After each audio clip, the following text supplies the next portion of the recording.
It is 5:34 on June 4th, 2019. I'd like to call the workshop of the Cosplay City Council to order. Would you say that right?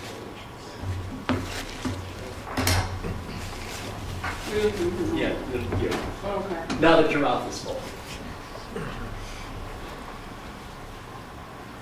I pledge allegiance to the flag of the United States of America and to the republic for which it stands, one nation, under God, indivisible, with liberty and justice for all.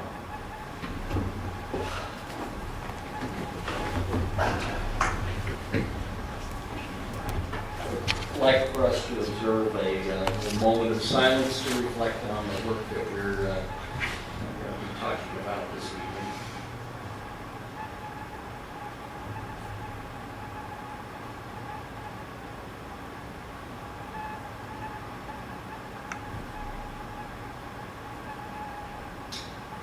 Thank you all very much. Mr. Risatello, would you like to introduce Mr. Enstad?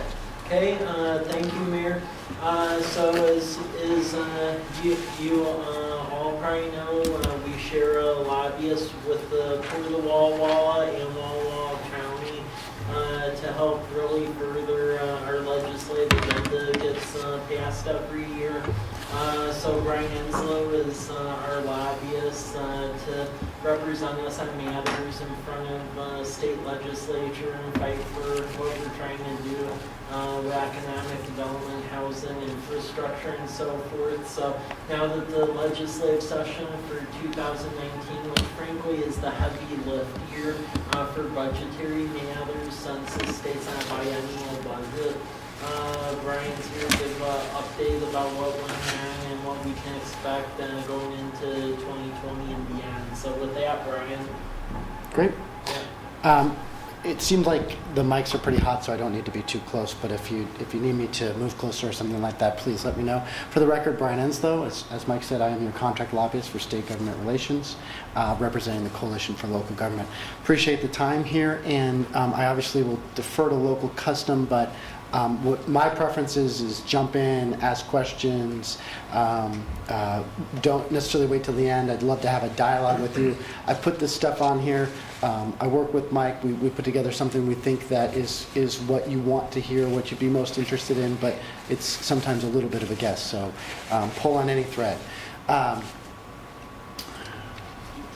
Wanted to talk just quickly context. As Mr. Rizzatello said, it was the biennial cycle that is the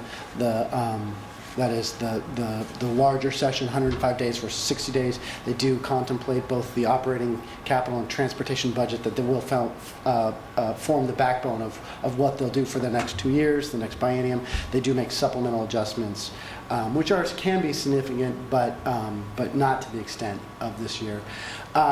Some of this context that we're looking at, November increased Democratic majorities in both the House and the Senate. We have strong state revenues. Revenue continues to outperform the forecast. Revenue growth at the state level since the bottom of the recession has been nearly 50%. It's much different than what we experience on the local level, based by the function of the cap on property taxes as well as some other limitations. We had the backdrop of the presidential race. We had a speaker sitting down, and then we had this kind of cascading issues of lawsuits.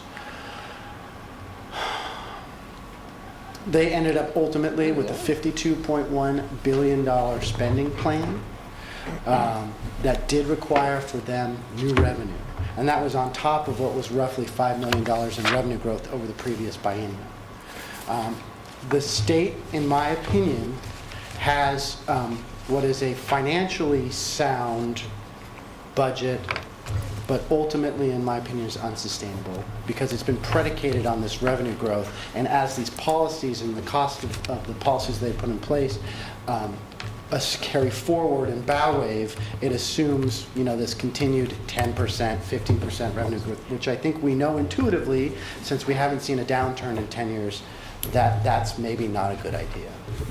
A lot of the spending, some of the things you would think of, large percentage goes to K-12 education. There were large investments in salaries, increases, COLAs. The True Blood lawsuit, which was the mental health lawsuit, continues to suck up resources both on the operating side and the capital side.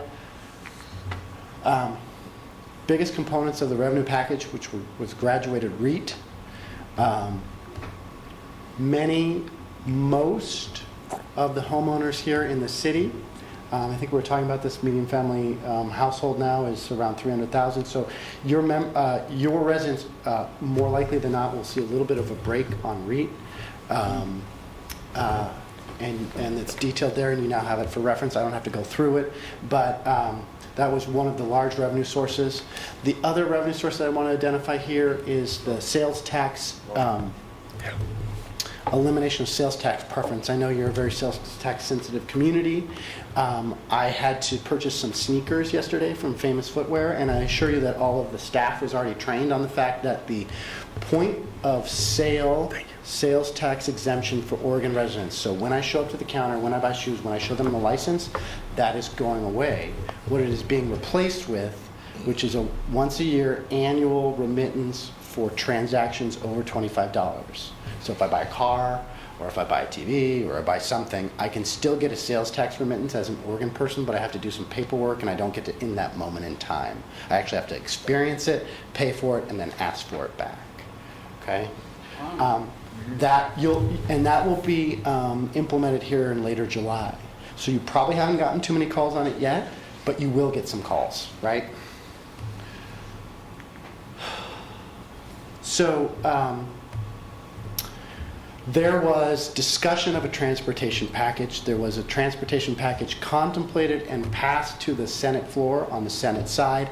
The Senate chair of the Transportation Committee, Chair Hobbs, was very much interested in getting something done.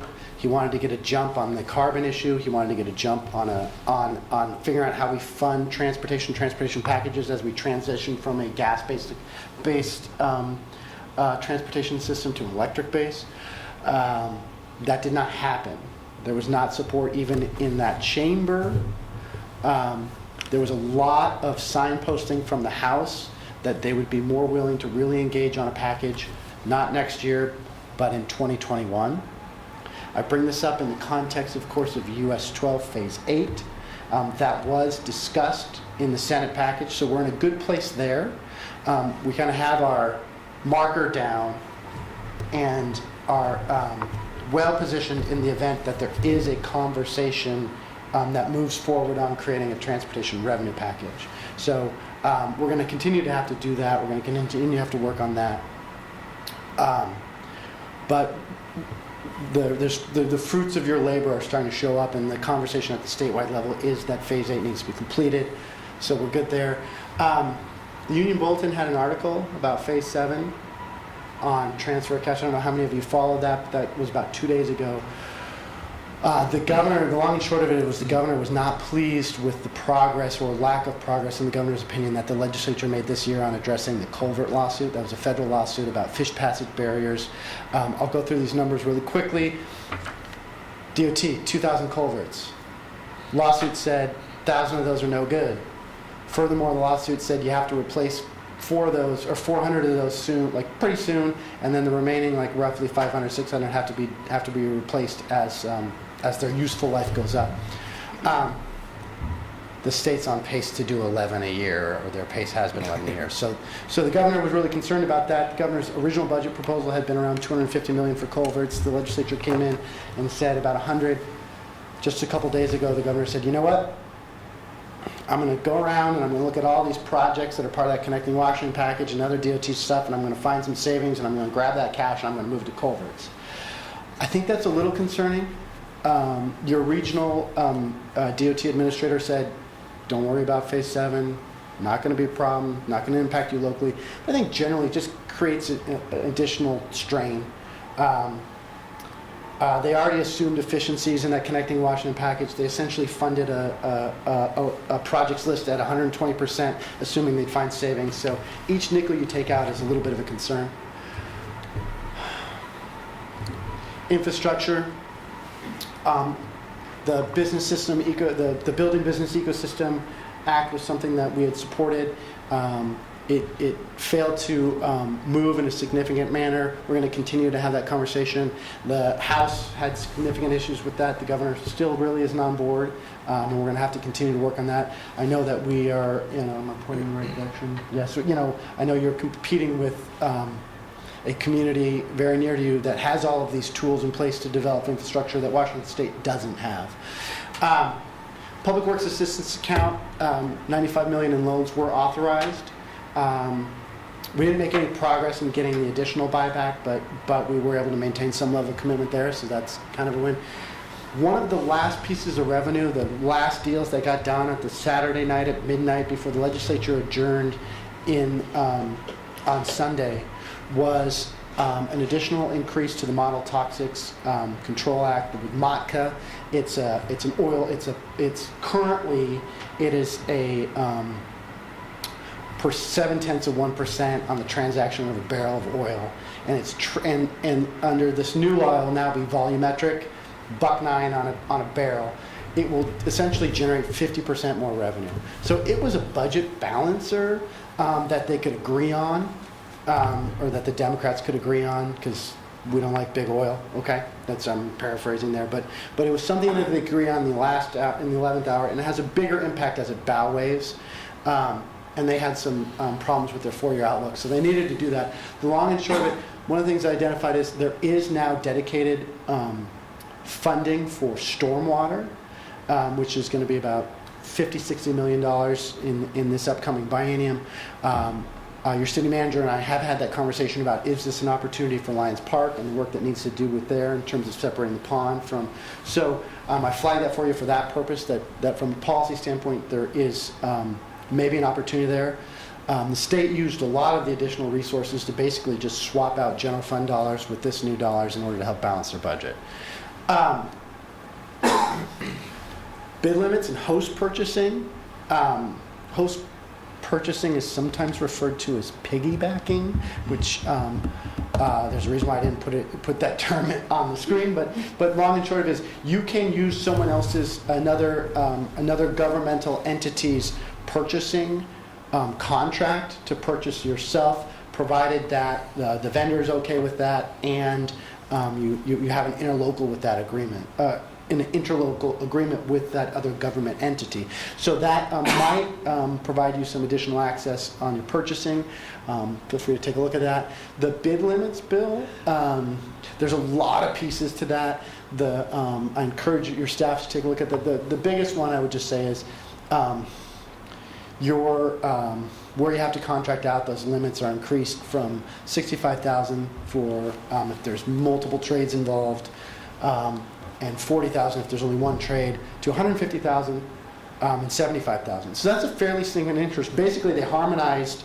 It used to be there was a statute for first-class cities, and then there was a statute for second-class cities and towns, and basically they said, let's just harmonize that. So you're at the same rate as first-class cities now, and that did pass.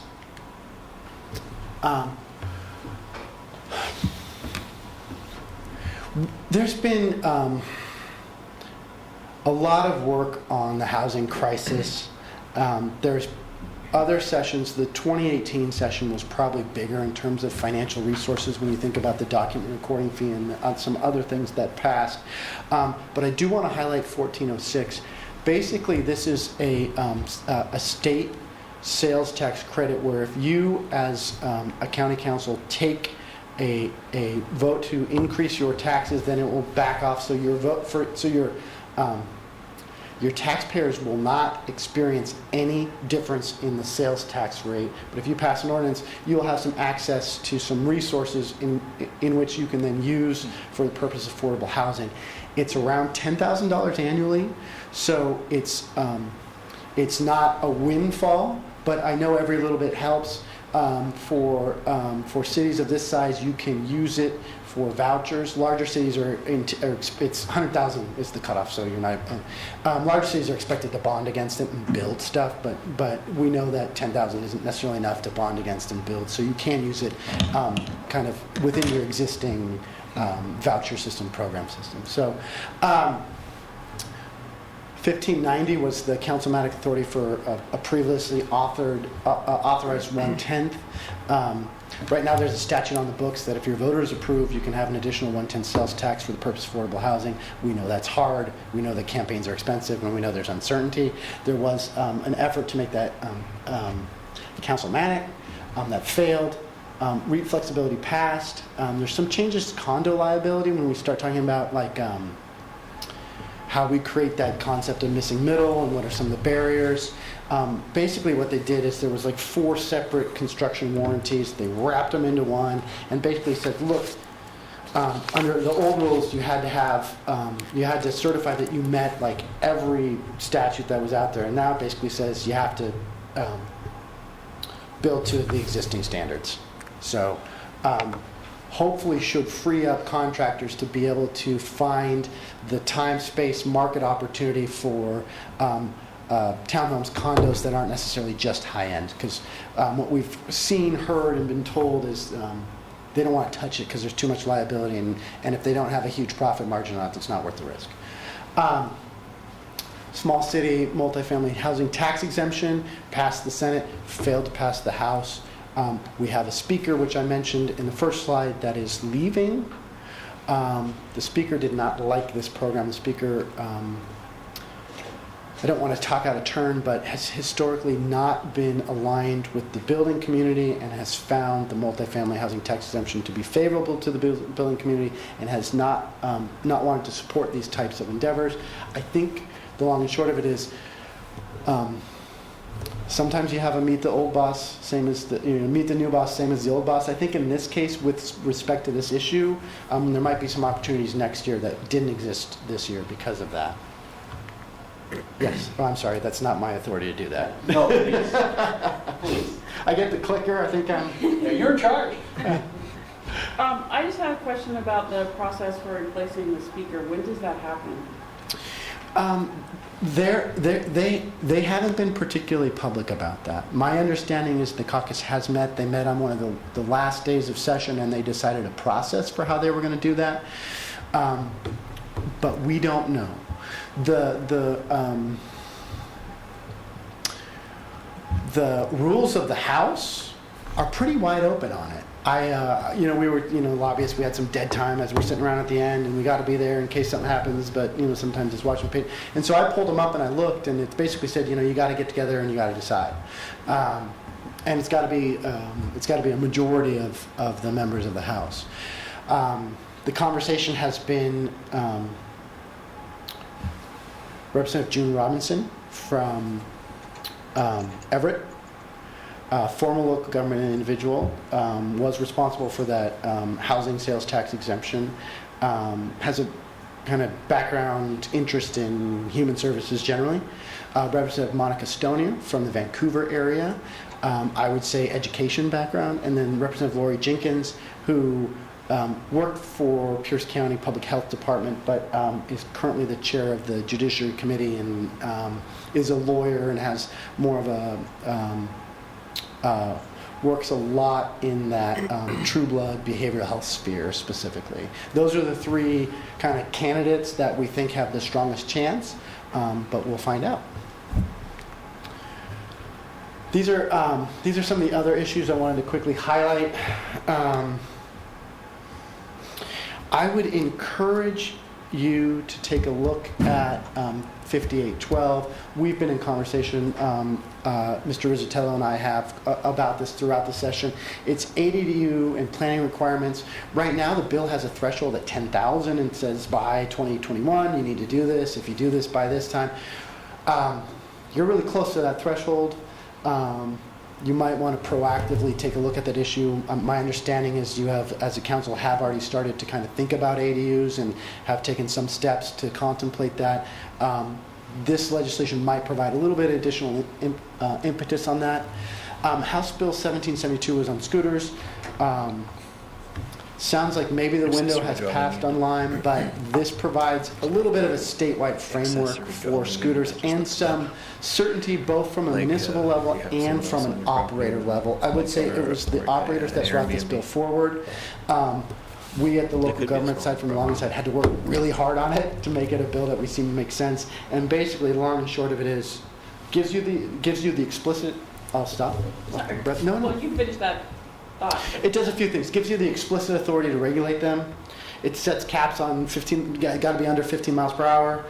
Need to be over 16 years old to operate it. You can park like a bike. And then it has some, it basically says you need to have insurance.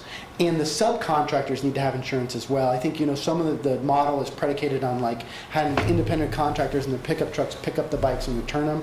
Well, we found out in other communities that those individual contractors didn't have insurance or proper insurance, and if they got involved in an accident, what happens? So, My question was, are these all bills that passed?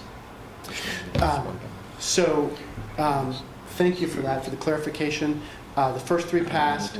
On this plastic straw, plastic bag, plastic stewardship, only the plastic stewardship bill passed. So there was a ban on plastic contemplated, whether it was straws, bags, or other things. And the only thing that passed was kind of a watered down, we're going to take a look at this, and we'll come back with some more recommendations. 5397. The other piece or component that I would say that was around solid waste and recycling and waste in general is 1543, which creates an office at the Department of Ecology to look at waste reduction, and also requires you as a municipality to have a solid waste and recycling reduction outreach plan. So there are some requirements for you there. That one passed. So everything on this list, with the exception of the first two plastic bills, passed. Clean energy bills, that has, the energy code is part of the state building code, and it does some updates and some requirements around that. Infrastructure for electric vehicles, benchmarking for energy efficiency for buildings, things of that nature. And then basically we got to move away from coal. We've got to have a plan on being our energy production being carbon neutral by 2030. And oh, by the way, if you can't do that, then you can have an alternative plan until 2044. We'll see what happens as we actually get closer to those dates and whether those things are realistic. Councilmember. A quick question back on 1543. Yes. We terminated our recycling program. How long ago was that now? Over a year ago. Yeah. Mm-hmm. I'm reading, and you may not know anything about this, I'm reading articles where the United States now has started to pick up the difference on what China wasn't. There's actually a whole, I think New York Times or something had a big article on it. So the question on that always was that we're going to pick it up in a different colored bucket and then throw it in the landfill along with the other colored bucket, which I think Seattle is doing in some cases. What is that, the 143, what is that requiring? To reinstate a recycling To simply have a plan where you outreach to your customers ways in which you can then reduce waste. But but beyond that, no, I don't think there's a responsibility there. I mean, right, the reality is something has to happen at the federal level. Yeah. So it's a hope that we can start reducing inputs into the landfill that otherwise could be avoided. Yeah. Yeah. No, great question. Great, thanks. Yeah. That's all I had for you. I know we have limited time. You have a long agenda. I'm certainly available for any questions or any additional conversation, but I wanted to be respectful of your time, and I wanted to hit as many things as possible in as little amount of time. So, I'd love to as well. I think might be doable. We need to bring back Floor? specifically certain topics. Yeah. Thank you very much. Appreciate it. Isn't that you can make money from that basically? So we could say cans on milk or something that would at least be something.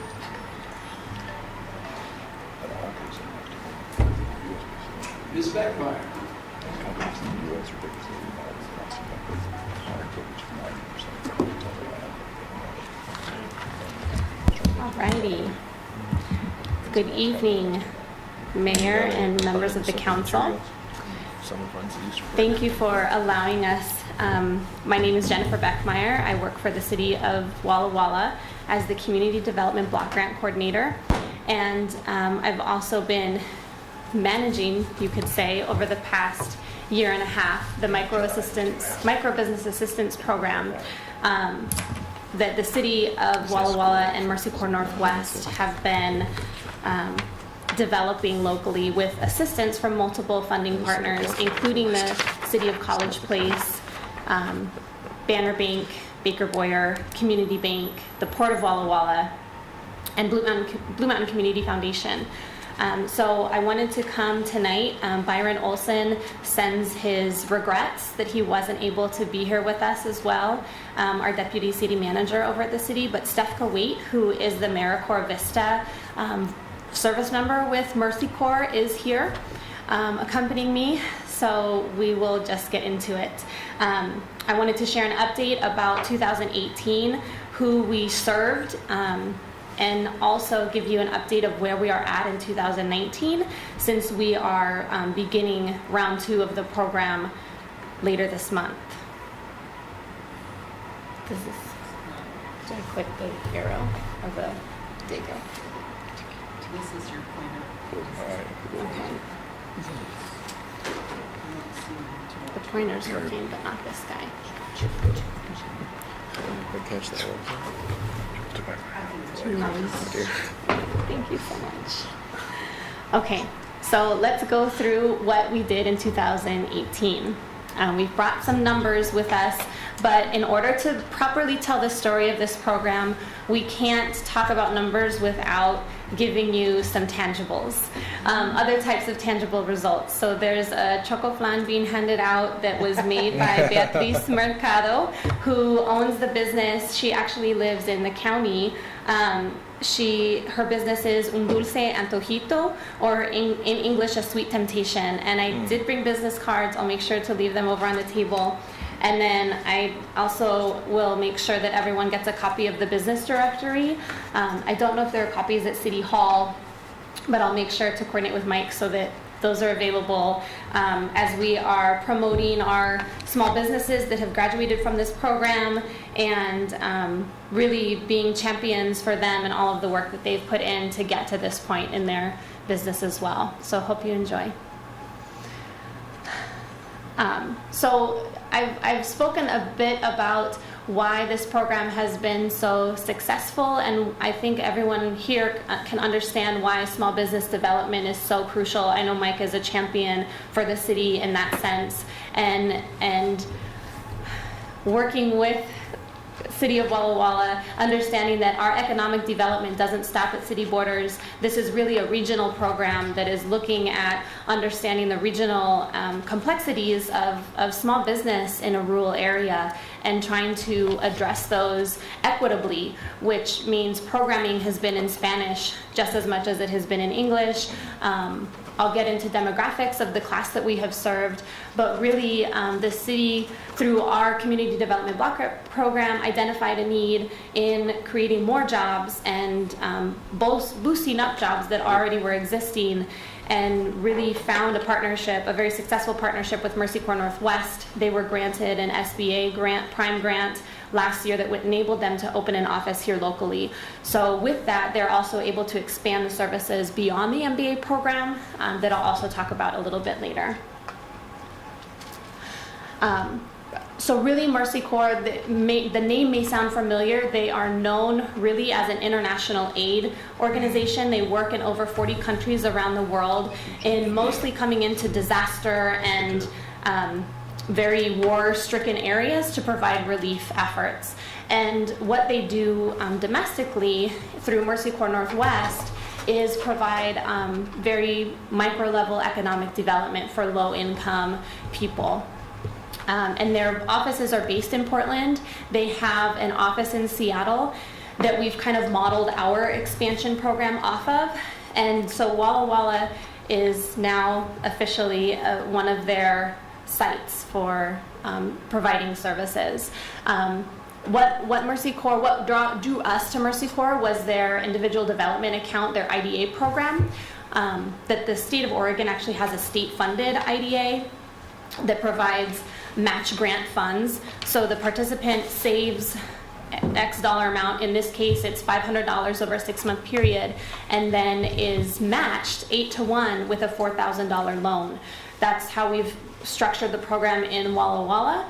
And then they also provide microloans for anyone who wants to start a business, which is a new service in this area. For loans starting from $500 to, I think, up to $20,000 for new businesses and startups, and then anywhere up to $50,000 for businesses that have been in operation for at least a year.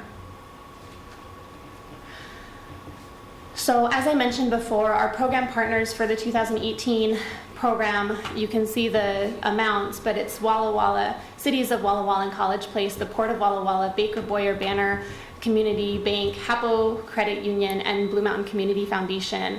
Our in-kind partners, we worked with La Ramada Mexican Restaurant over in Walla Walla, the Community College, Walla Walla Community Council, the Chamber of Commerce, and public schools. So really what we find as the strength in those partners is that they do represent regional entities, and we're again really trying to promote the fact that this isn't a city problem or a city solution. It's a issue that all of us, that everyone in our community should be concerned about and should be participating in finding solutions as well. Again, going back to the demographics for the first group that we served, 92% were English speaking. This is of the 12 people that graduated with the grant last year, or actually they graduated with the grant in April. So the class just started in 2018. But there were a total of 19 people in the class itself that received the education component. The gender breakdown, it was a majority female. We had one male receive the grant. And then age-wise, basically between 30 and folks in their 30s, 40s, and 50s. So pretty typical, perhaps, what you would see in folks that are starting an endeavor with a small business.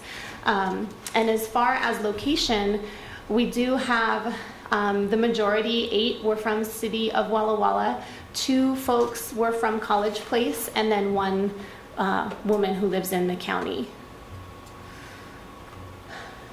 So this is something you can look at if you're really interested in knowing the expenses for the program in more detail, but just to kind of give a general overview, obviously I would say the majority of the expense comes from the grants. So almost 90% of the funding for this program goes to the participants. Yes. Back to, you said there were 2 individuals from College Place? Correct. Can you share, not a name perhaps, but No, can you I've got it. It's can you here. share the time? That is the... Well, this is everybody. I can tell you who's from College Place. Yeah. Is that okay to share? Of course. I mean, they're licensed in College Place, Okay. so it's public information. Lachelle Stanberry, who I had called to be here tonight, and her daughter was flying in from LA, so I think she wasn't able to make it, but she was part of the Winterfest last year, and she is a vet, a disabled vet that sells jewelry and accessories. Oh, yeah, okay. So I'll make sure that you get copies of this. And then Juan Segovia Plumbing, they're College Place residents as well, and they're a business that's registered in College Place. They're an existing business they've been around for about 7 years, but they did receive assistance through this program, and I think their plan was to, do some equipment upgrades and with the grant funds. And then actually also in this directory is Oscar Lopez. They haven't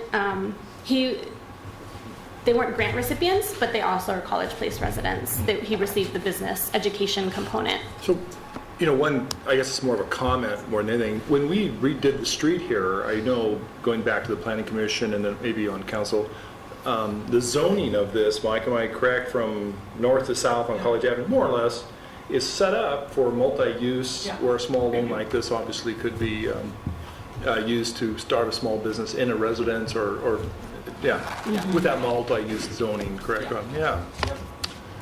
And that's a swath, and that covers how much of an area? That goes all the way from the top of the hill over past like 13th and College, all the way up to Rose. Up to Rose, okay. So, Yeah. Thanks, Mike. Thanks. Yeah. Oh. I just wanted to say that I'm really happy to see the daycare in there, because that is so often the barrier. Yes. So I really appreciate seeing that. The what was that? I'm sorry. The daycare, Oh, yes, yes. because, you know, Yeah. especially if you're like a single mom with kids, it's really hard to do anything if they don't provide daycare. Yes. You don't have to be a single mom to appreciate Daycare. But we did actually, to give you a little bit of an insight, I did bring some pictures that we'll look at. We had several single mothers, but we were feeding as many kids as we were feeding adults. The classes were Saturday morning for 3 hours from 9 to noon, and we had a breakfast that was catered by La Ramada. And we had childcare. I think there were 5 childcare providers because there were 25 kids, 25 to 30 kids on any given day. So ranging from 1 to probably 13 or 14 that were there. So part of what this program and the heart of this program is to serve the community. It's not just to bring another top-down solution, but it's to work with these participants that you can see on the screen.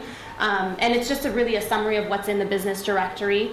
That they are a part of, just as much as they're receiving a benefit from the program, they're also working with myself and with Mercy Corps to help develop what services will be provided, which is what led us to the realization that yes, childcare is a non-negotiable and providing a meal is a non-negotiable if we are indeed going to serve the community that my numbers and the statistics say are in the highest need categories. So we've really used our data and to develop a lot of what we're doing as well. Were you saying that you were, and I should know this, are you counseling these people also on any business plans or Yes. Also recommendations about maybe what they should get into or what they shouldn't get in, or anything like that? Right. So I did fail to mention the 3 prongs, the 3 legs of the stool. One is the financial piece with the grant. The other is the business education. So there's a 6-week class that people go through that's a 3-hour per session per day. So it's 18 hours, and it's that class is really focused on helping to mold and get into the weeds on their idea to really see, is this going to work?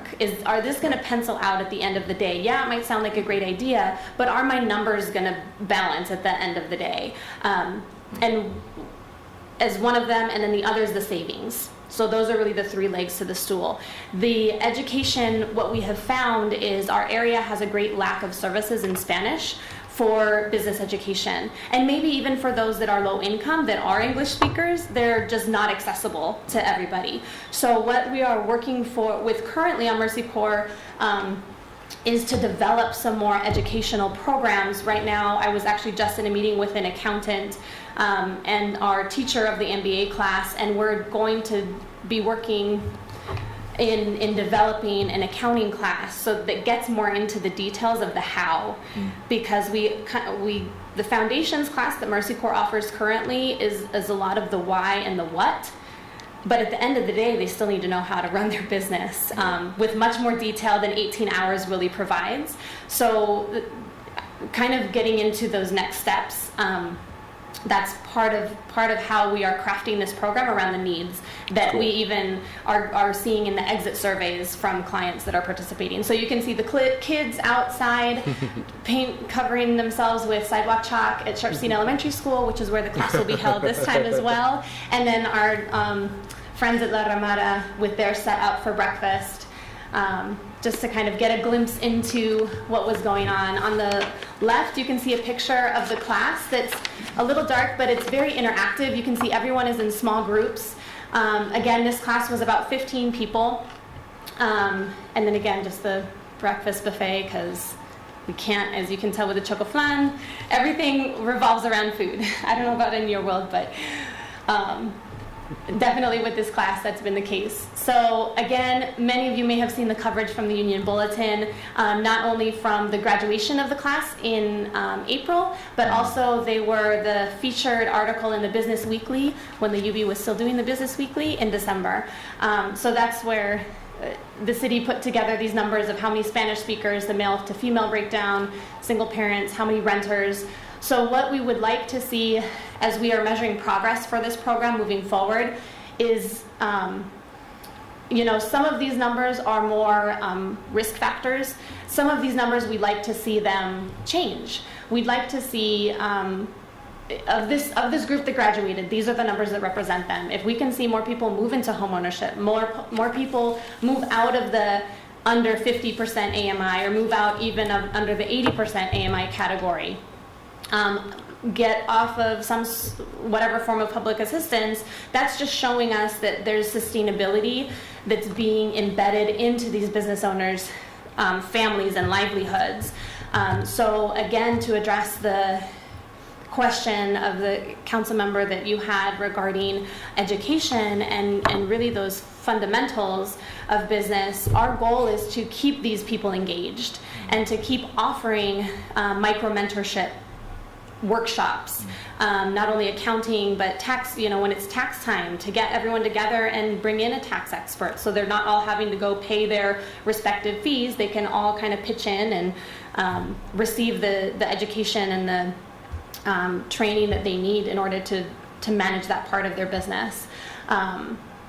So really it's about celebrating the successes and highlighting also that families and people with children, not to say that that's we're exclusively serving families and parents with kids, but really when we strengthen families, when we strengthen those generations and they see their parents that are able to succeed, then it inherently passes on to their kids and becomes really a generational project, a family business, and something that their children then will learn from and then be able to take those steps on their own once the time comes.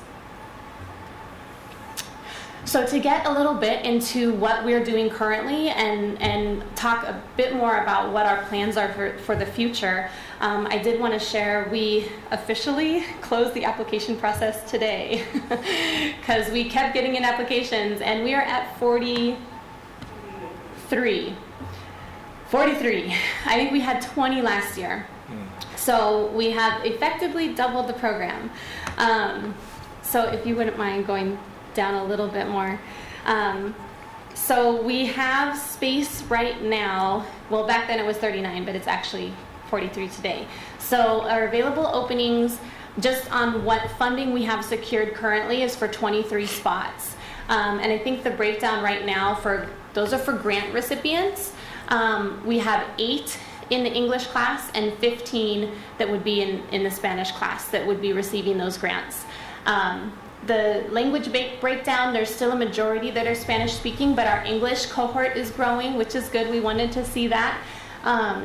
Gender breakdown is actually flipped a little bit heavier male this time. So we can all interpret that how we want, if the women are the risk takers or whatever you want to think, or they just need to make that change in their families.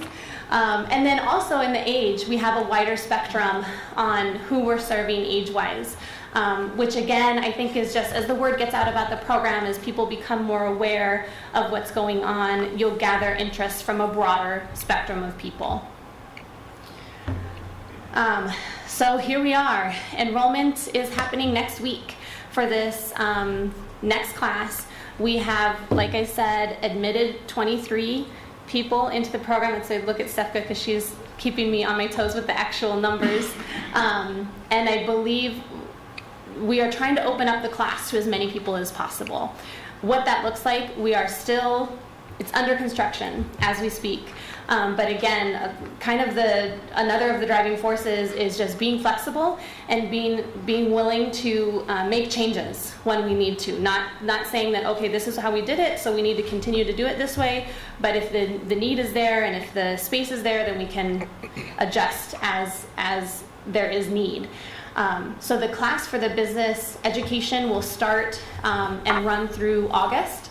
And at the same time, our first group of cohort of graduates are going to be receiving an education class, or an accounting class that I was mentioning earlier. And coming up also next week, there will be a group of local bankers and people from local financial institutions, Blue Mountain Credit Union included, that will be trained by staff from Mercy Corps Northwest on understanding your credit.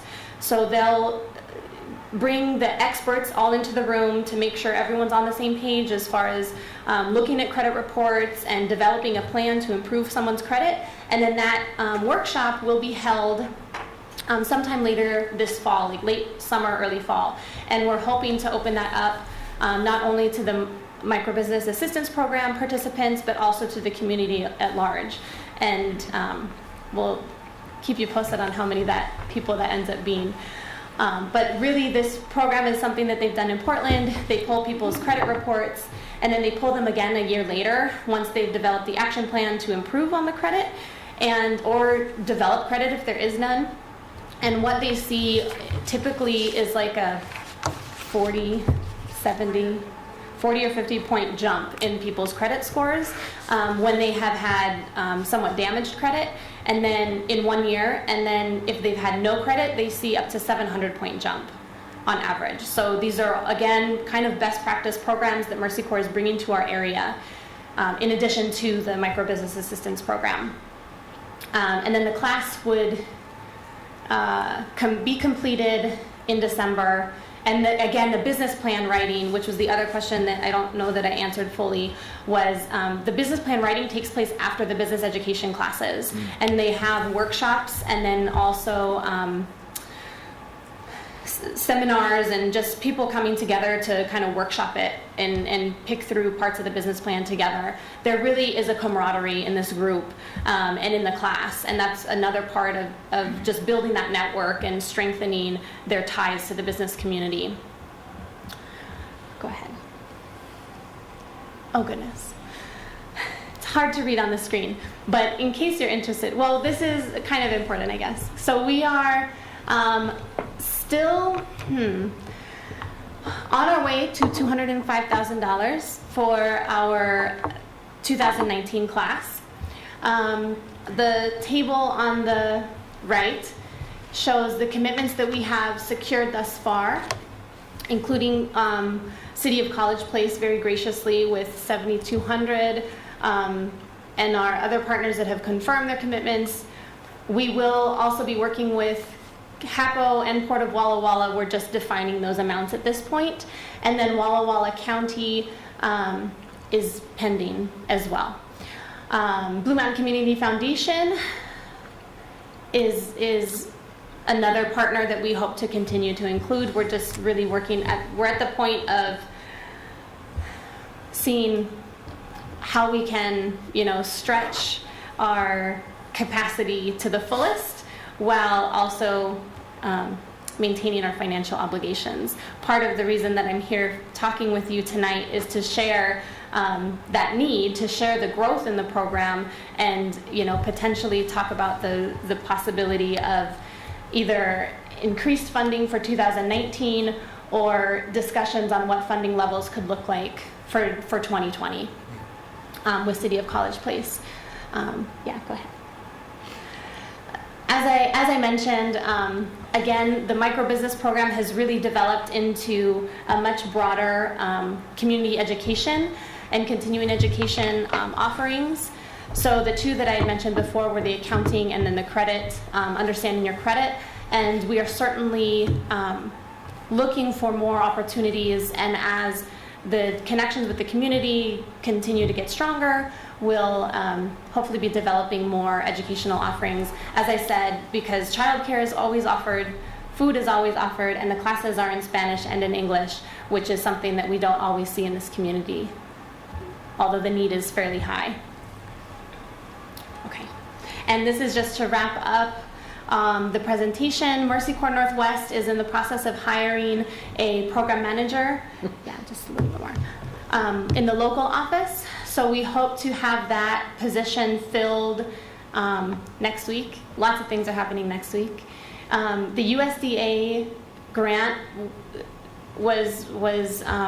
is supporting the education classes, the credit counseling and the accounting class, which was another grant that Mercy Corps received not long ago. We are underway to renewing, so this SBA Prime grant that is funding the program manager locally is an annual renewal.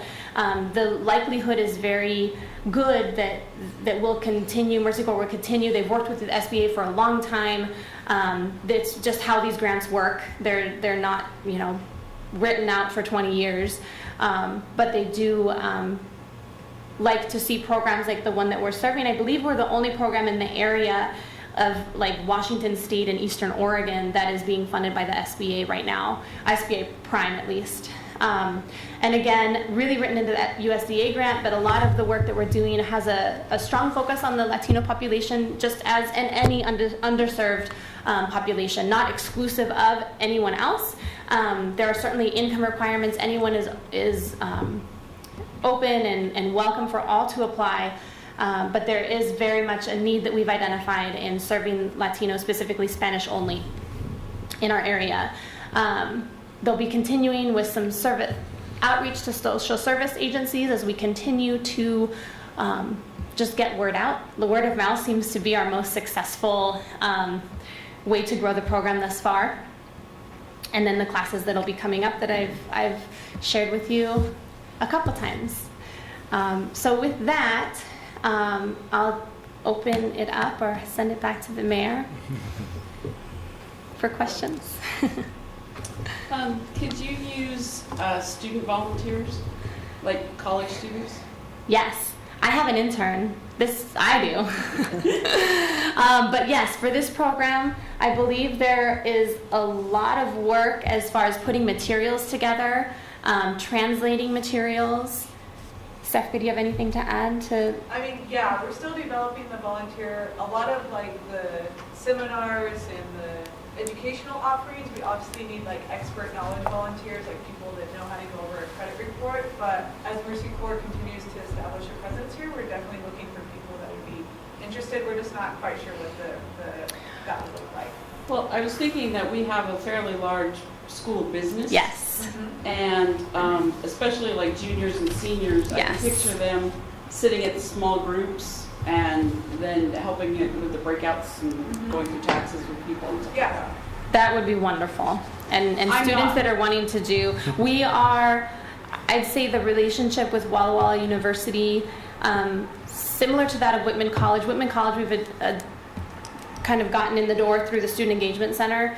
Walla Walla University, we're still working on those relationships. I know Mike can probably help. As you can see, there's a lot of balls in the air right now, but I think that would definitely strengthen the program. And for those students that are graduating that need some financing for their brilliant business idea, this is the perfect, they wouldn't necessarily need to go through the education component or savings, but there's micro lending available for folks that are, first out the gate. That really any traditional bank or lender wouldn't look at that type of client. So yes, there's multiple beneficial factors I think that this Mercy Corps brings to the community. Stopping the brain drain being one of those. Norma? Yeah. I have a couple of questions, Sure. actually more than a couple. Can you share with us what average cost per participant is? Yes, thank you for asking that question. So the reason that College Place was in at $7,200 is that's what we had calculated for average cost per participant. So that was like, hey, can you guys support one IDA grantee? And you got 2 for 1.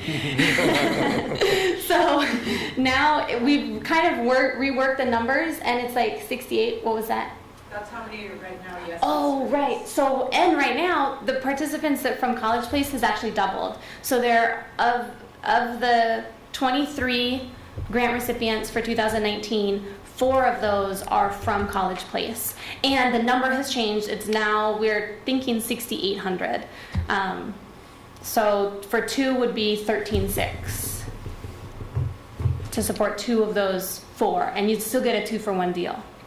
Okay, so the four from College Place, those are going to be participating in the In 2019? 2019. For sure, we Yeah. know that, even though you're just still getting applications? Well, Well- you said yes, right now we're doing the outreach to notify them that they're accepted into the program. Okay, and then You mentioned earlier that classes were on Saturdays. Are they still going to be on Saturdays, or are there any thought process about trying to help? Because obviously we have a large Yes. Adventist community, so to try to encourage some of that. Yeah, thank you for asking that question, and I don't know if I have a better answer because we changed it from Saturday mornings to Friday evenings. It's summer though, so and the class is 5 to 8. So I think for summer months, that question has come up, and we are again not afraid of change, not afraid of adjusting what we're doing. If we want to look at like a Sunday afternoon class even, that it just depends on who we're serving. And we did 2 information sessions for this round of applicants and did kind of an informal survey of when would be the most convenient time for folks. And they said that Friday evening would be preferable. And we had a couple people last year that couldn't do the Saturday morning time that are actually in the class this time around because it's on a Friday evening. So yes, and then meal and childcare is still provided, but we did change the day and the time. But again, I think since it's summer, we may be able to somewhat adjust. But again, conversation's always open.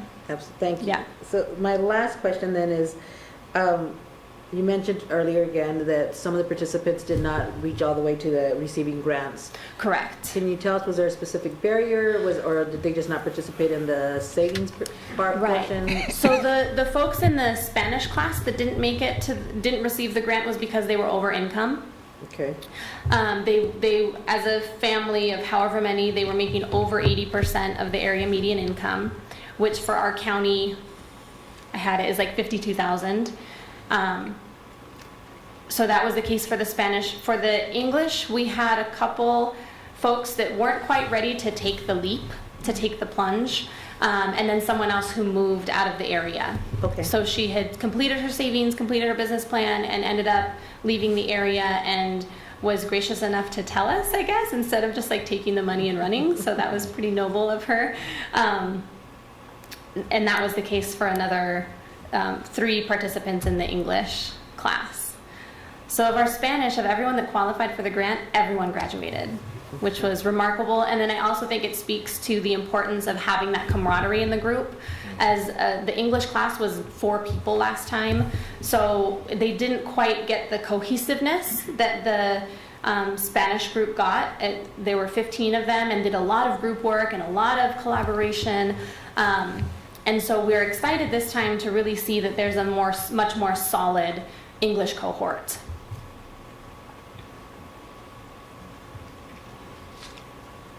Well, then I'm going to ask So- more questions. So did you only ask for 7,200 last year? How much? Well, I think we were told we were only getting 7,200 last year. We certainly could have asked. Yeah, I think that was what we were told we were getting. So we've wanted to come and give an update, share the delicious creations, and then see if there was any place left to squeeze. Well, since we don't, Graciously, of course. we don't do business at the workshops, Correct. but I can tell you we'll be discussing at a city council. Wonderful. And just let us know. Again, Mike has been great to work with. He's been a wonderful partner in this effort, and we appreciate the support from all of you at the city for being partners in this endeavor. I think it's a really positive thing to shed light on, not only for our community economic development, but also in, multiple local public agencies working together. Thanks. Thank you, Jennifer. Thank you. Thanks.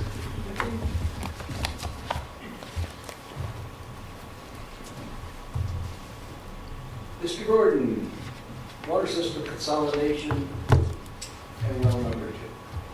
Thank you, Mayor. As everybody's well aware, we are drilling. And so I would like to give you a quick update on our various water projects. Thanks, Lisa. Our current project, our first contract had to do with well number 1, test well number 1 as we call it, to clarify, drilling on the CCF site. Could we, oh wait, maybe I can do this. Current well 4. Yeah, something like that. So well number 1 is this well here. That's the one that's no longer in commission. That's the one that we're drilling a new well hole on CCF. That particular effort, let's see, on May 22nd, they tested the well withdrawal rate. We would love to get 2,500 gallons per minute. That's a lot of water out of a hole. They're looking at maybe 1,500 at that elevation, so they decided to go deeper, and they made that decision on the 22nd to go down to 800 feet below ground surface. Unfortunately, on May 30th, they had a bit of a hiccup, and they're having to withdraw their equipment out, weld it up, fix it, and before they put it back down. The plan was the day prior to that to actually demobilize that well rig and move it to the well number 2 site. Let's see if it's on here.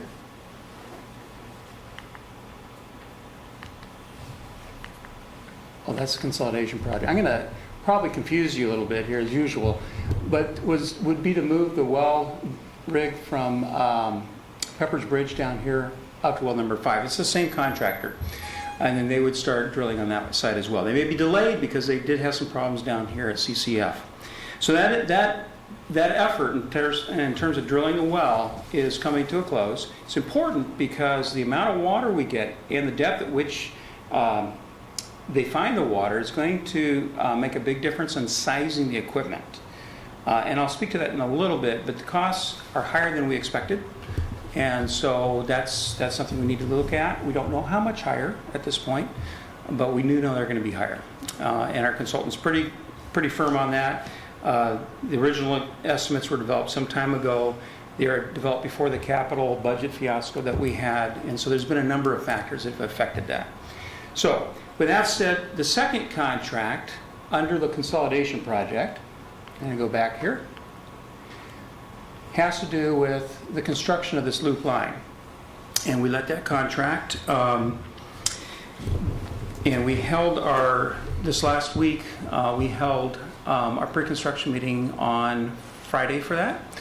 And the plan is for Topani Inc., who is the contractor who got the project, to pretty much stage in the same location as the existing well rig is, and then begin their construction.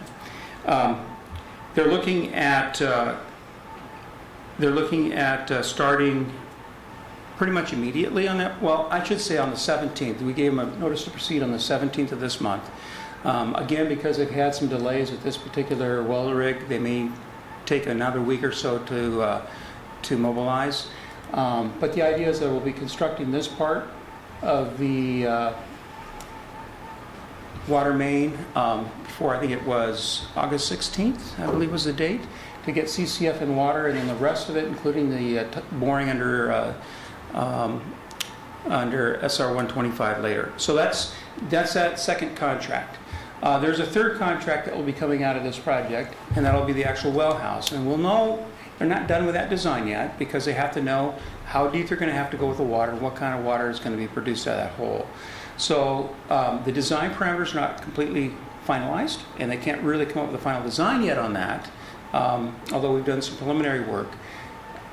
So that'll be a third contract that we'll see. So that's the consolidation project. That's where we are with our first primary effort on getting another well online. We should know those design parameters within about a week and a half to 2 weeks if everything goes as planned. Again, they're repairing their well rig right now. And as soon as they get that fixed, they punch through the 800, they'll do another test, they'll do the full test. They did a preliminary test before. It's not real for sure, but once they have that information, they'll be able to do a final design, and we'll have some costs to bring to you and to consider. I'm sorry, I didn't mean to preempt the mayor. No. Okay. Boy, here come the silly questions. When the pipe is down, Yeah. well, let me ask this. And this is more out of curiosity. At what point did we think we were going to reach water? If we were to guess a year ago, would it be 600? 600 was the number that they put on the table, and Okay. it was actually deeper, Yeah, quite a so- bit deeper. I mean, we're talking 200 feet now, so. Yeah. So once you put the pipe down in the ground and then you are pumping water from it and the aquifer goes down 100 feet in depth, are you able to extend that well later?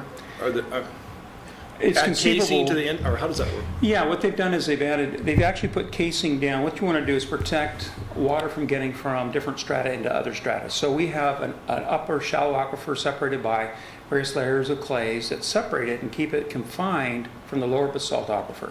What they've done is they put a protective sleeve down through that clay aquifer area all the way down into the basalt. And they've seeded it about, 25 feet into the basalt.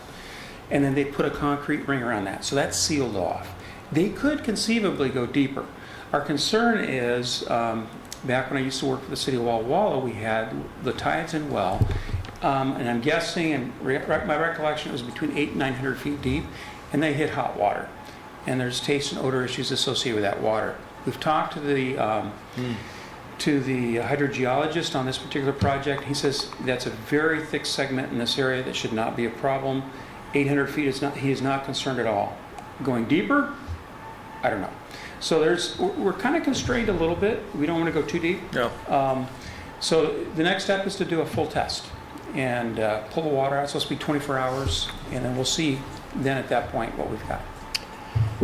I had somebody discuss with me that there's a private well for, I'm just going to blurt this out, Mike. I don't know if there's anything to this at all, but this was somebody that said there's another basalt well out in that area that's for sale, perhaps? I'm not aware of that. Yeah. Could be. Have you heard, Mike? No. And I hate to just, but I just was curious, yeah. And there's some rumor that there's already a penetration under the highway somewhere, and I don't know. I can follow up and get the information from this individual. They came to me and were discussing this out of curiosity, and so so yeah. Yeah, it'd be interesting to find out. Obviously, we have a water right that we purchased. Yeah, right. Yeah. At some point. And I was thinking down the road. I didn't know. We're not out there with flush, but it was. I have not heard of any yet Okay, at this okay. point, so it'd be interesting to know. Okay. Yeah. I was just curious about how the elevation between well number 1 and well number 4 are. Are they about the same, or is like well number 4 higher or lower?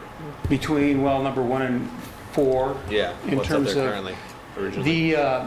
My understanding of well number 1, I believe they're about 700 feet, 600 to 700 feet is in that range. So our well number 4 is actually deeper than our current wells. Okay. I was curious about like the ground level. Like if well number 4 was 100 feet higher above where well number 1 was at Elevation-wise, surface. no, it's actually a bit lower. Oh, really? Okay. I couldn't tell you offhand, but it'd probably be less than 100 feet, probably be in the 50 or 60 feet range. So not a huge if that. difference. It's a 2% grade as you come across the valley this direction, and part of it, it's going to be a little bit lower. Yeah. Yeah. Do you suppose we should start calling the new wells A and B and C to keep them straight? You're going to have to take that up with Mr. Hartwig. The Melody Selby Memorial Well number 1. I'm not opposed to that at all, but whatever. I understand the confusion. It's going to be well 4 and 6. Yeah, right. And actually, to be honest, I wasn't going to bring any exhibits, but I got to thinking, you know what? A picture's worth 1,000 words, especially when you have lots of different test wells and wells. So that's why we're using this. So anyway, that's a consolidation project. There is another project, and I apologize, it's not on the agenda bill here. I don't know whether it got, sometimes on the bill I stick stuff on, there's a continuous form and it disappears. That could have happened. But well number 2 is our second project, or I should say our second well relocation project. And as you recall, we're setting this up at Maple Street. We also had a pre-construction project for this project on Wednesday, and then we had the pre-construct for the loop line that I just showed you on Friday. So we've been pretty busy. And actually we had a third pre-construct meeting this week, which I'll get into in the next agenda bill. But in this particular item here, they're going to, again, pull their well drig. It's the same contractor, Schneider Water Services, from the CCF site, and they're going to move it up to right behind the tanks, and they're going to start drilling. They're expecting pretty much the same thing, pretty much the same repeat process as what they're doing down at CCF. So we don't expect surprises in that regard. should be pretty much the same strata. It's not that far geologically speaking from one location to the other, and we're hopeful. The notice to proceed on that project will be June 17th, and they'll have 90 days from that point to complete their well test drilling. After we get the test well there, they'll be testing it there again. Based on that, they'll do the final design, again, just like at the other location, and they'll come up with the final design. They'll go to DOH, get approved, and then there'll be another contract to actually construct the well house, put the motor in it, the pump, and so forth. Okay? So where's well number 6? Well number 6, okay, this becomes well number... That should be well number 6. That should be well number 6. I apologize. This is an older slide before Paul corrected me. Okay. Where's well number 5 then? Well number 5 is actually not our well. Oh, okay. Okay, well number 5 is District 14's main well. And the reason why we did this is because Paul holds all their records as well. Okay. And so he has well number 5 in all his records. So if we have another 5, automatic confusion. So Okay. anyway. I was just really confused because you said it was going to be 4 and 6, and I was like, then Well, why are thanks. we drilling 5? I overlooked that. I grabbed this slide right at the last minute. I apologize. I don't know. That sounds like My error. Now, just tangentially related. I'm curious. Do we have a plan for the existing properties that was well number 1 and number 2? well number 1, I believe we're going to hold on to as a monitoring well. And well number 2, the old well number 2, we haven't put a plan into place yet. So I'm not sure what we're going to do with that. My preference, actually, if I had a druthers, is I'd like to keep as many holes in the ground active as possible for monitoring, but that's a discussion. Right now, well number 2 is going to go away, but we may be able to yet. My understanding is the Department of Health wishes it to be decommissioned. That is correct. That is correct. It's in very close proximity to Right. It's in proximity to what? sewer line. Oh. Yeah.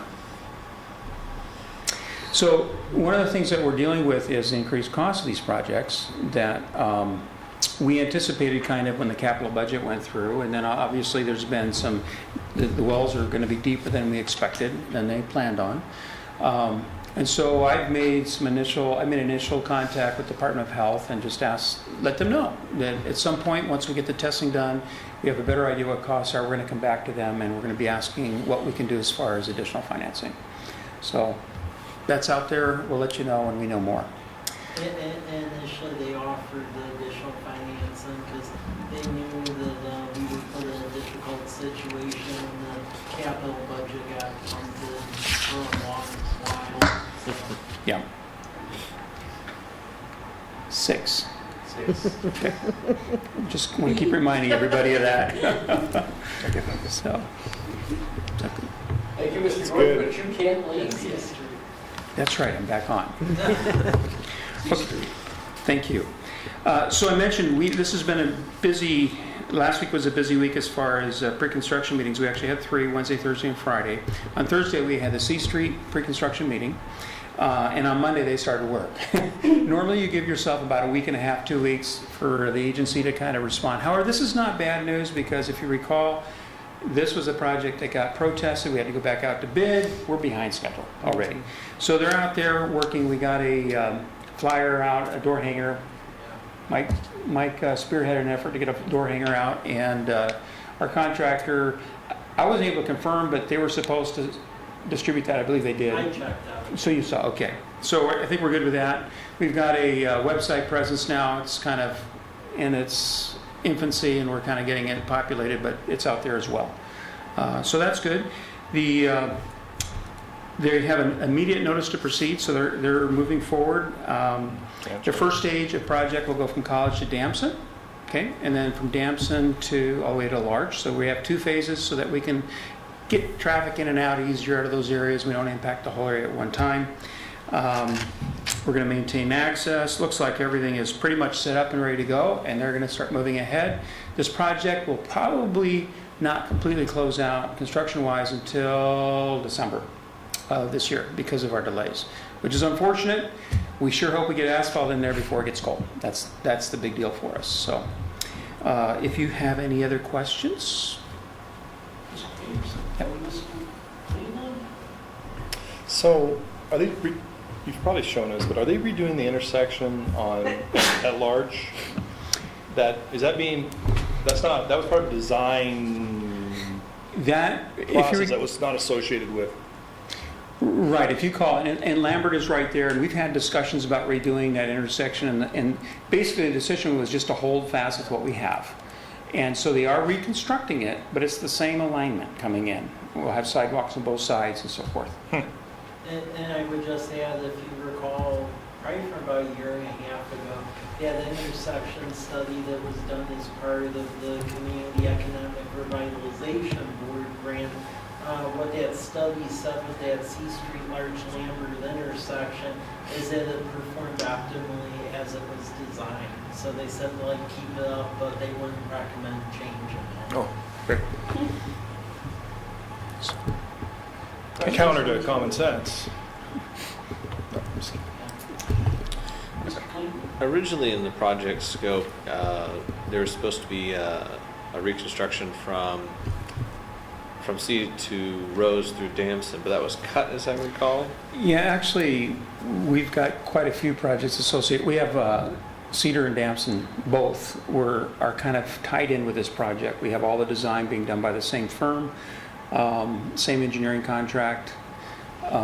Cedar and Damson, we thought we were going to get funding for this year or next year, and it looks like it's going to be put off one more year. So we'll be bringing a 6-year tip to you folks anyway, and you'll see that on there for next year. And if we get funding, we're going to try and push through those projects as well. So, Okay, yeah, so good at question. this time, the project scope does not include any side streets? Does not. Okay. Does not.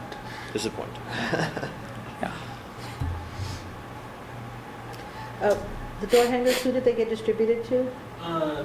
As far as who they got distributed to, pretty much all the doors along C Street, but then also on the cul-de-sacs as well, since the primary, well, actually the only egress down the ball is C Street.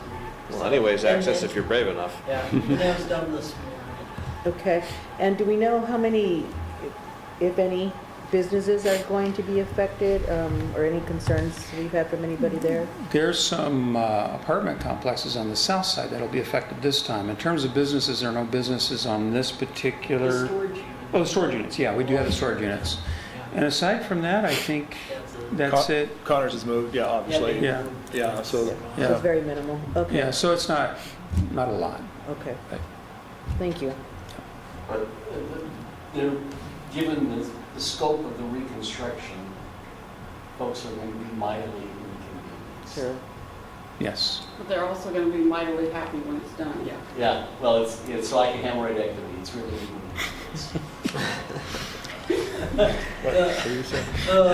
one thing I mentioned is like a Cedar and Damson, so as you all know, we tried Hear the to second get that through a legislative appropriation. It passed the House, it died in the Senate. Brian and I have been working on that. The plan is that we're going to go back again next year and get it done in 2020. And our legislators, they seem open to trying to push it across and get it done. The one thing we are going to try and maybe get looped in with it is maybe doing some improvements on that on the Spitzenberg as well. So we're working with the legislators to try and hopefully make it happen this upcoming session, because they are pulling in more revenue than they forecasted. So, That's good. Spend it somehow, huh? yeah. Thank you, Mr. Gordon. Mr. Sotelo and Mr. Gordon. Or vice. Pull up the, yeah. Okay, so this grant we put in initially for a different project, and then we got contacted by the state. So about 2 years ago, we passed Complete Streets code here, which means that we really encourage streets to deal with multi-mode, so pedestrian, bikes, vehicles, public transit, and so forth. And with that, we gained access to Complete Street grants, and you need a nomination in order to get it. Because we now have a Historic Preservation Commission, most cities don't know you can actually get nominated from the Department of Archaeology to go get this money. So that was the route we went, because everyone bugs WASDOT, but no one knows you can go through archaeology. So we end up getting the money through archaeology, and once you get the money, you have to say what project you're doing. Initially, we put in for Cedar Dampson. However, the state came back and they were like, well, that's nice, but you built the cycle track and we want like a showcase project, so you should finish the cycle track, and if you do that, we'll give the full amount. If you don't want to do that, you probably aren't going to get near that amount. We end up getting the grant application. One of the things I wanted to make sure of, though, is the cycle track. There's some people like it, some people are neutral, a couple people don't like it. What I want to make sure of if we did do this is that we would get other stuff out of it. So I asked them if we could replace sidewalk panels and make sure we had ADA ramps, but not only that, a big complaint since I first got here in the city is that the university has always been complaining about the lack of like attractive lighting on 4th and Academy Way, and they were wanting the pedestrian street lamps like we have out here on College Avenue. So I told the state pretty much that the only way I thought this project would have legs is that they needed to allow us to put in the pedestrian lights through the whole project, and that was the only way we do it. They said yeah. So we will get the pedestrian lights. The other thing I wanted to make sure of was that the university wasn't going to fight us on this, because the university has waffled on both. So last week I basically asked them, they had to tell me one way or another in May. And last week we've finally got notified that in general they were supportive of this, because in order to fit the lights in, we need some easements along 4th Street because there's some right-of-way issues in there. They've agreed to give that. So the way this grant was written is that it is written very generally. So the part that we have to do with the grant is from College to Davis, and that would include extending the cycle track to College, replacing broken sidewalk panels, ADA ramps, and then pedestrian lighting.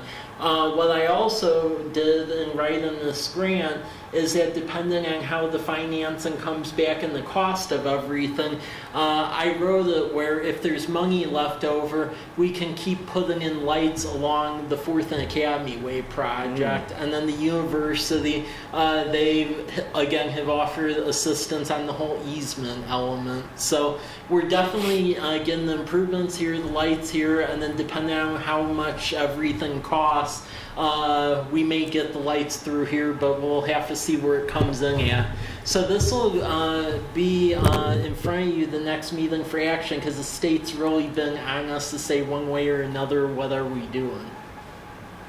It's kind of a tangent. I remember from the CARS project, it was decided at some point, I think even before I got here, that a lot of the utility poles that were along the front campus, those utilities were going to go underground instead of being on poles.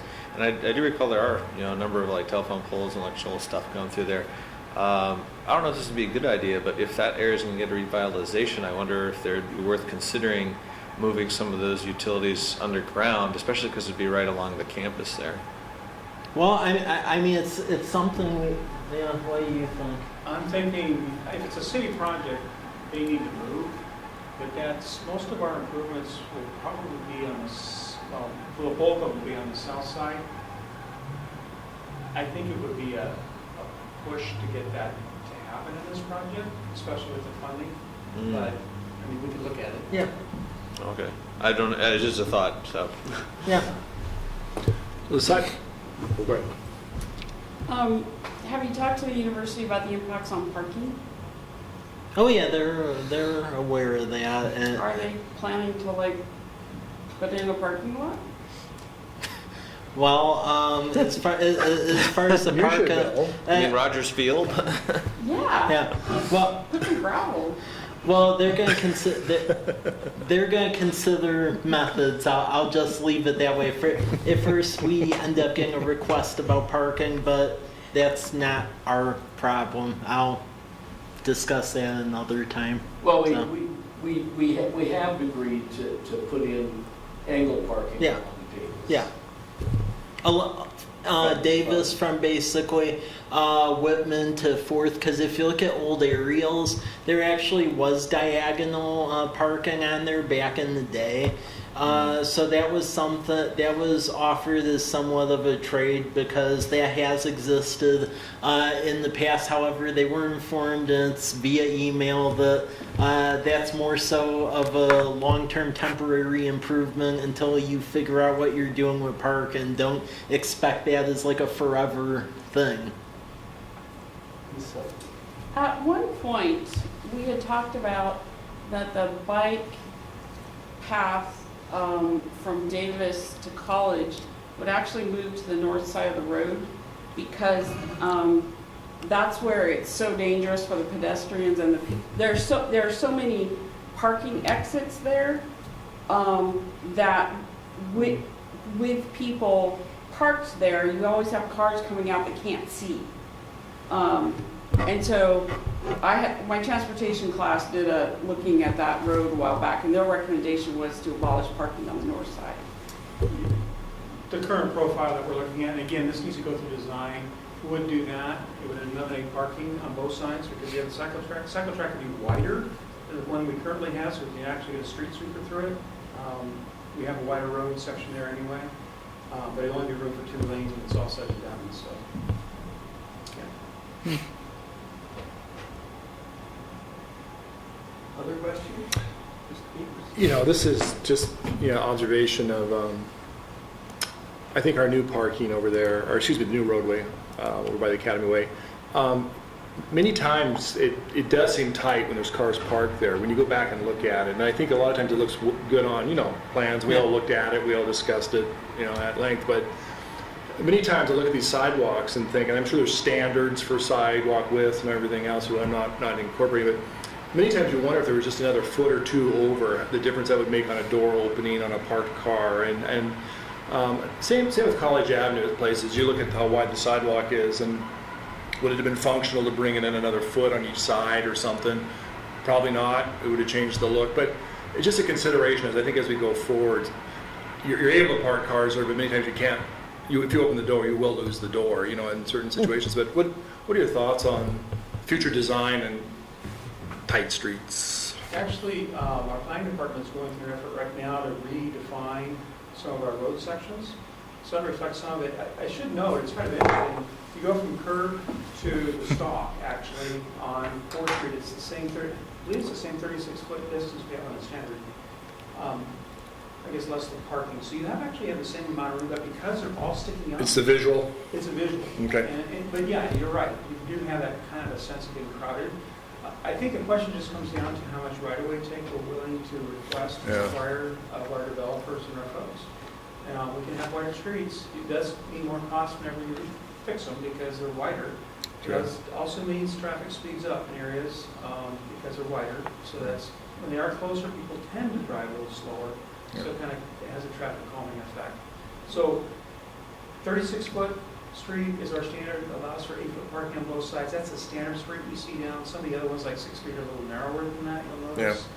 And I think it works pretty well. It's worked traditionally in the area, but if there's an desire to expand it, make it larger, yeah, certainly. And we are doing a study on College Avenue to relook at the striping because those left turn lanes are the ones that are, I think, kind of really making you feel like you're coming close to cars. So. Yeah. Thank you.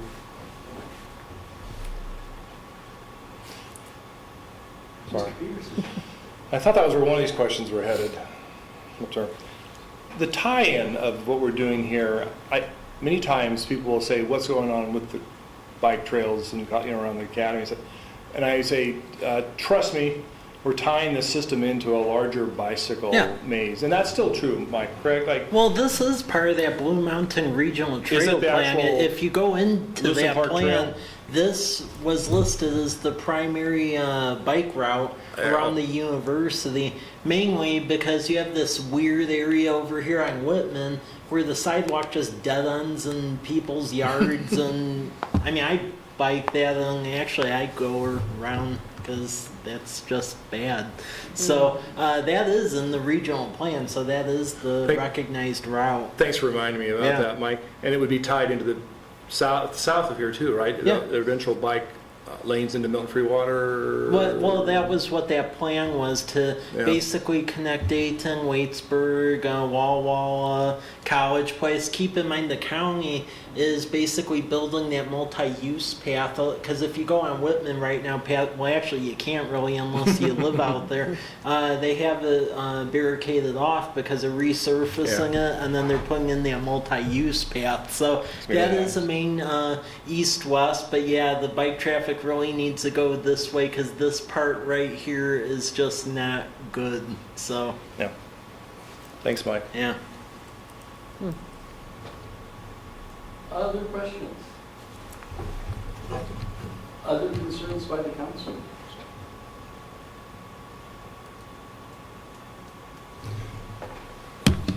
Quick question. One of the agenda items was dealing with small houses, correct?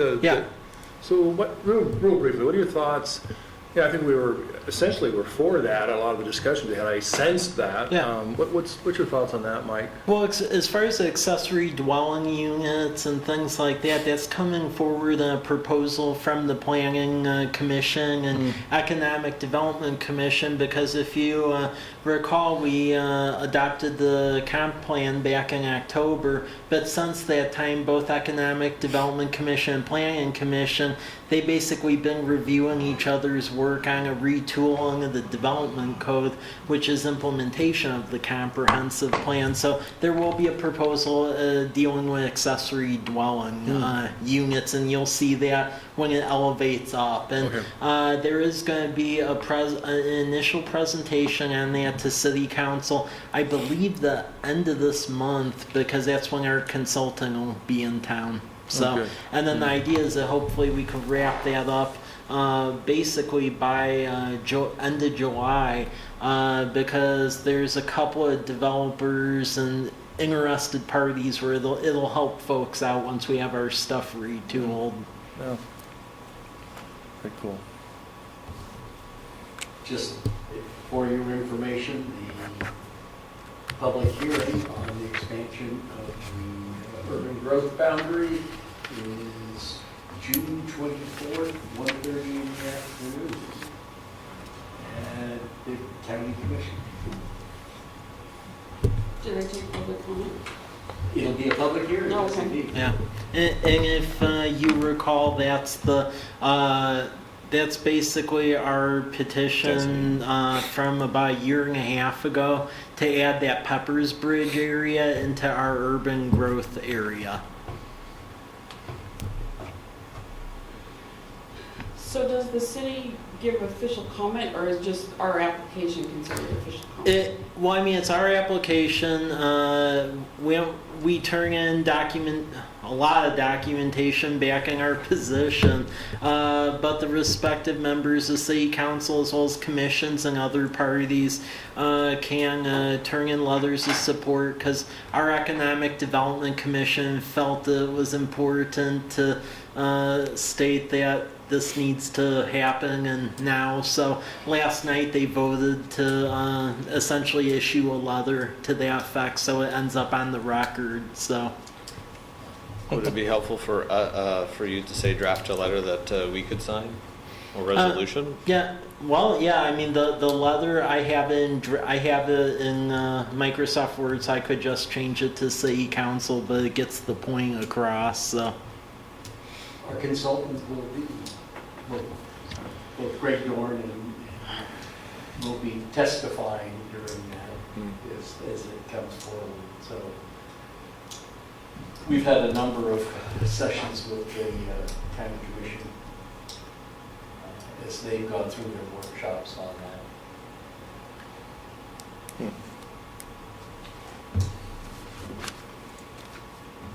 If there's no other business, I guess we're adjourned. Nicholas.